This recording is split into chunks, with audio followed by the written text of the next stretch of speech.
People, we have won the civil war and invaded Tibet, making China fat like America.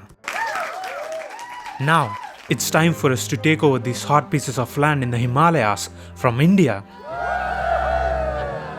But Mr. President, the Himalayas, we can't go through them. They're impenetrable. We are not in 1700s, comrade. It's 1950. I'm sure we can penetrate it. What do you say, Mr. Chen? I say, give me 10 good men and some climbing spikes. I'll penetrate the...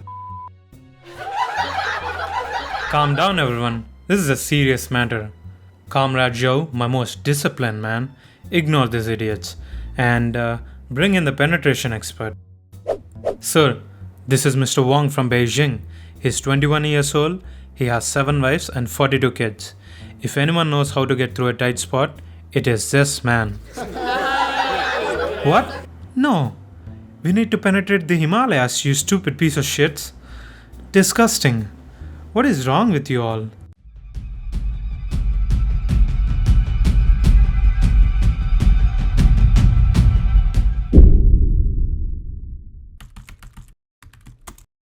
For most of ancient history, Tibet was an independent kingdom. As you see, it has 2 main neighbors, China and India.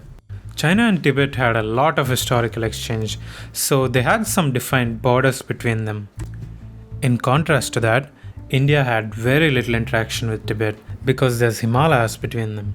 They never even tried to mark a proper border because they thought, there's no way an army can penetrate the Himalayas. Let's go to the year 1900s, and now we have big drills and stuff, which can cut through these hills.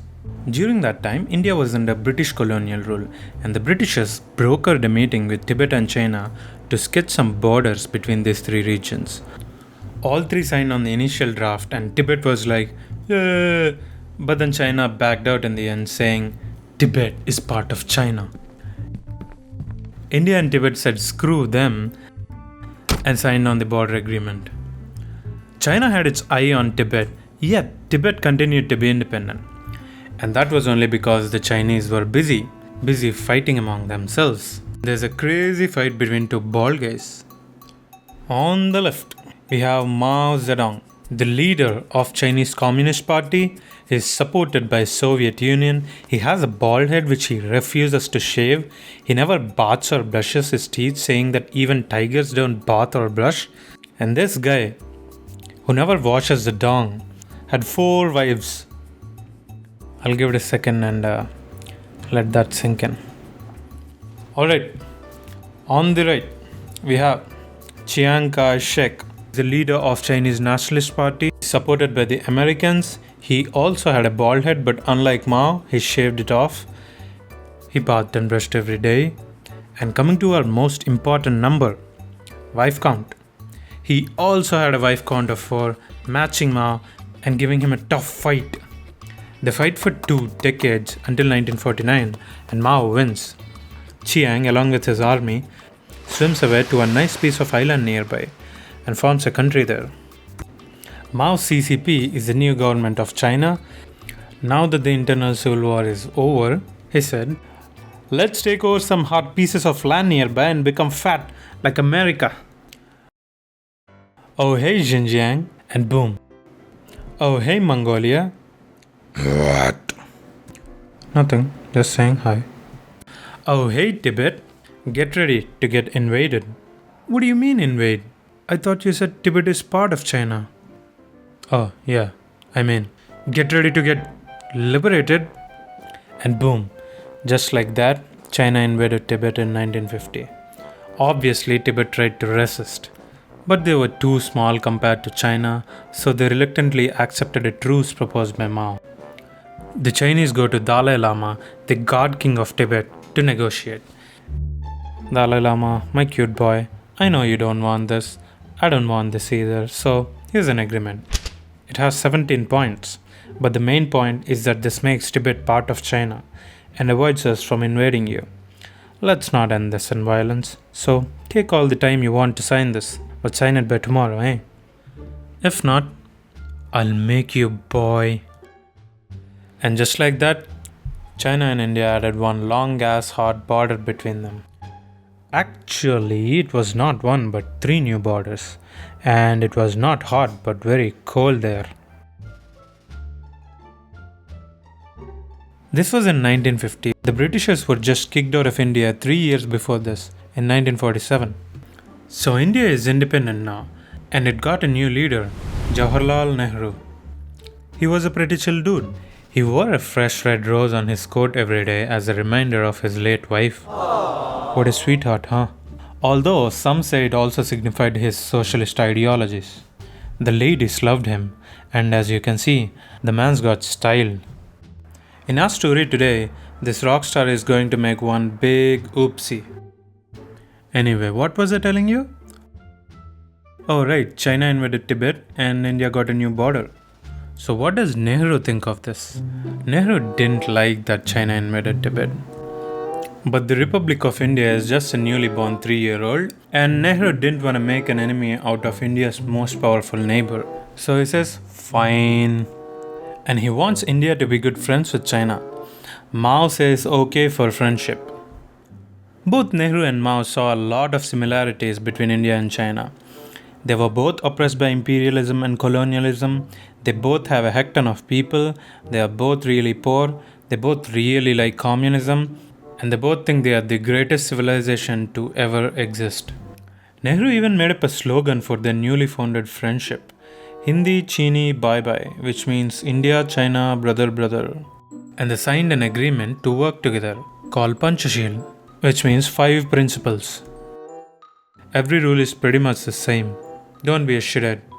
Do you know who else was tired of shitheads at that time?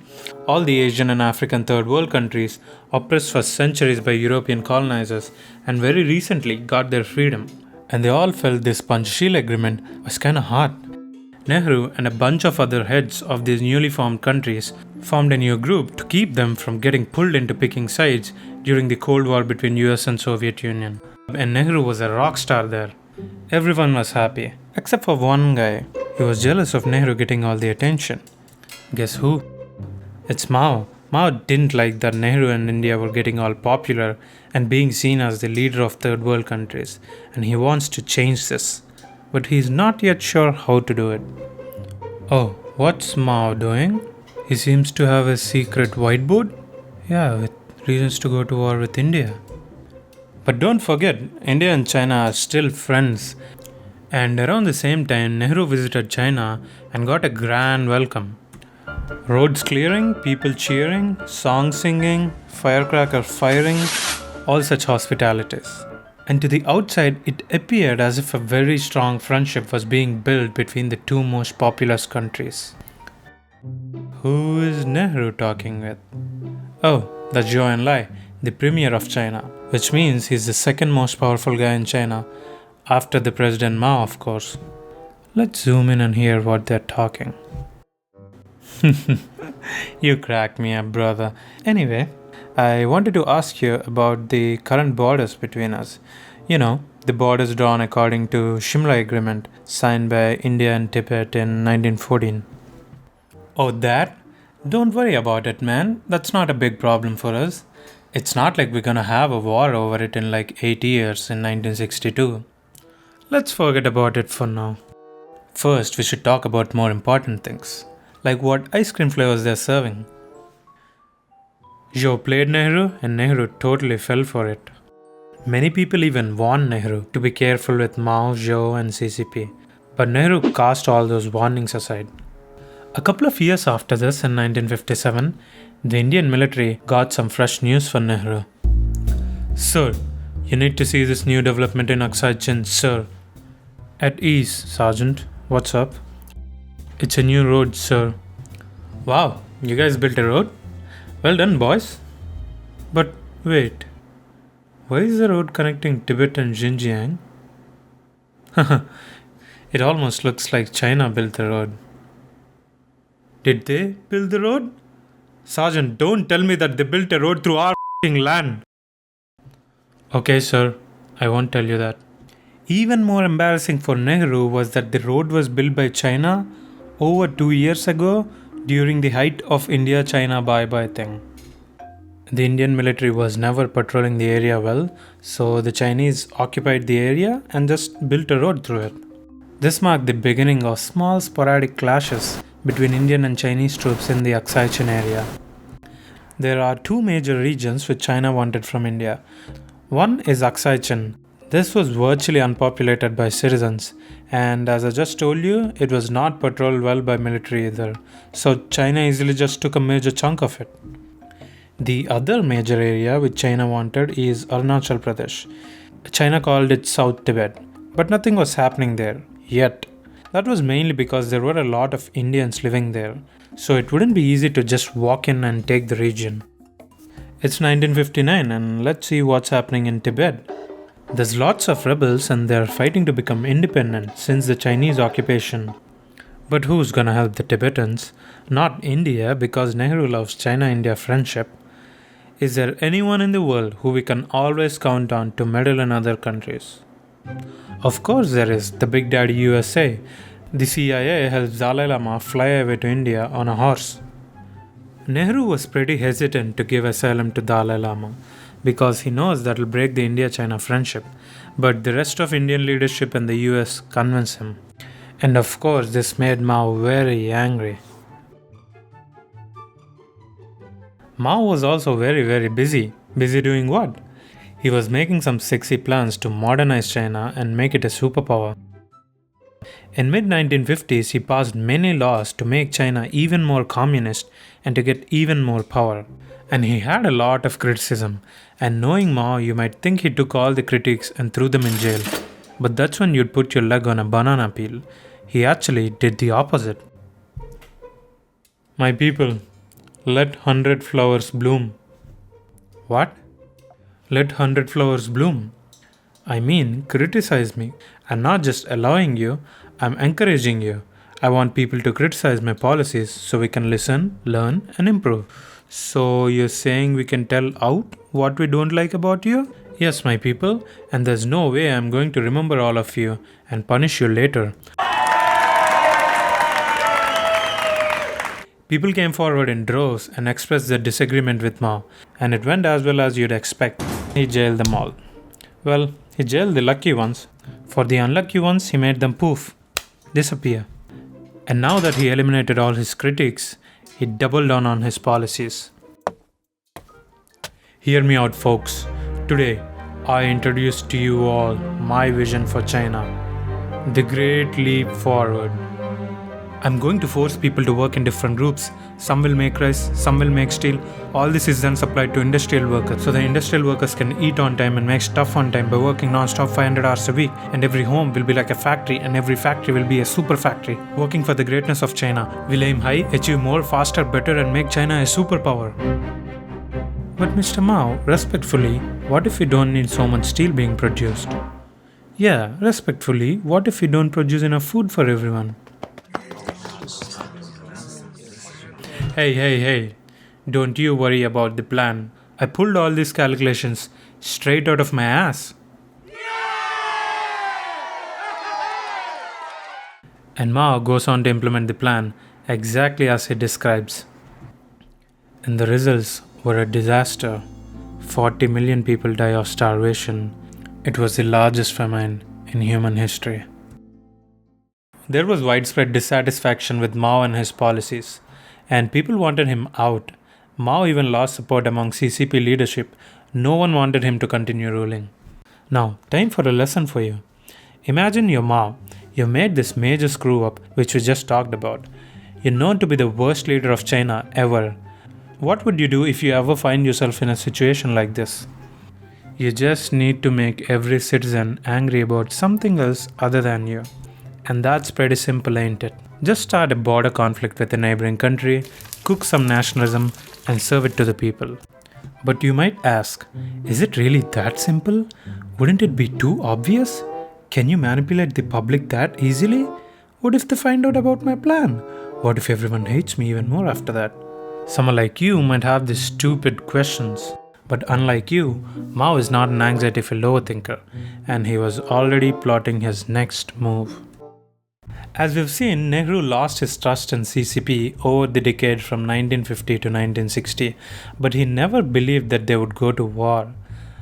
Mao showing more red flags than the Beijing Olympics, and Nehru still doesn't see it. But don't you worry about that anymore. Oh, did I say don't worry? Oh, I mean worry more. There's one more man to make things so much worse for India. Nehru's most trusted advisor, his friend, a brother from another mother, the Defense Minister of India, Vengali Krishna Menon. He was believed to be a communist and he liked China a little too much. Sir, the Chinese are moving supply lines to our border. That's okay, man. What is Pakistan doing? Sir, the Chinese are moving artillery and tanks to our border. All news. Come to me when you have news on Pakistan, officer. Sir, the Chinese seem to be ready to declare a war on us. Did you say Pakistan declared war? I knew about those jerks. So, any negative thoughts Nehru had about China, Menon made sure they're all gone. So Nehru had zero expectation of a war with China, but he also didn't want India to look weak, so he had a plan. He wanted the Indian army to go and set up posts and flags all along the border. The army took the maps and did exactly as they were told to, and an oopsie happened. Here, among the posts they set up, there was a post called Dola, and Dola was inside the Indian border according to the maps given to them. But in the maps India gave to China, Dola was marked incorrectly and lied in Chinese territory. So the Chinese got super pissed after seeing a post there. But this doesn't make that big of a difference anyway because Mao was already preparing for war. He was just waiting for a good day to start the war. Joe, let's call our commie friends and try to find out if there's a good day to start the war. I'd like to find out if Americans and Soviets might be busy. They always keep dipping their dongs in every other country. Afghan, Syria, Vietnam, what not really. Yes sir, I'll first call Nikita Khrushchev from Soviet Union.